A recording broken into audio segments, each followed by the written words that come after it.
अगर तुम ध्यान कर रहे हो फिर भी जीवन बदल ही नहीं रहा तो इसका मतलब तुम ध्यान नहीं कर रहे हो। ओशो कहते हैं ध्यान कोई तकनीक नहीं है, ध्यान एक अवस्था है। जरा रुककर सुनो, आंखें बंद करो। सबसे पहले इस ध्यान का मतलब समझो, कुछ पाना नहीं है। हम ध्यान भी लाभ के लिए करते हैं। शांति चाहिए, सफलता चाहिए, पावर चाहिए, चमत्कार चाहिए। ओशो कहते हैं जहाँ चाह है वहाँ ध्यान नहीं है। ध्यान तब शुरू होता है जब तुम कुछ भी नहीं चाहते। अब सवाल है ध्यान करे कैसे। ओशो कहते हैं कोशिश मत करो, संघर्ष मत करो, मन को शांत करने की जिद मत करो।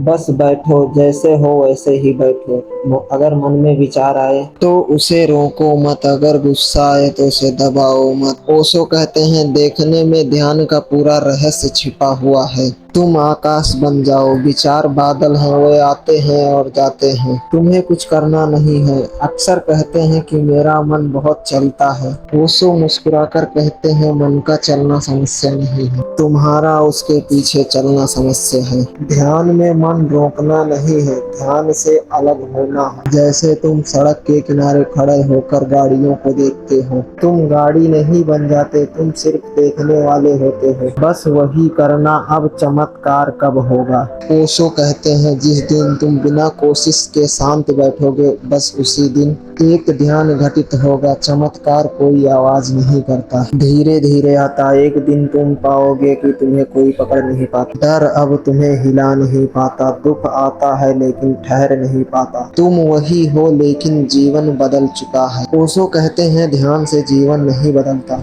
ध्यान से तुम बदल जाते हो, और तुम जब पूरा बदल जाते हो तो यही चमत्कार है। तो ध्यान करने की कोशिश मत करो, देखते रहो, भरोसा करो। अगर तुम सही ढंग से अगर ध्यान करोगे तो जीवन में चमत्कार होना तय है। नमो बुद्धाय। अगर आप सभी लोगों को वीडियो यूजफुल लगी हो तो यार चैनल को सब्सक्राइब कर लेना और वीडियो को लाइक कर लेना और एक प्यारा सा कमेंट कर देना। कमेंट में अपनी राय जरूर बताएं।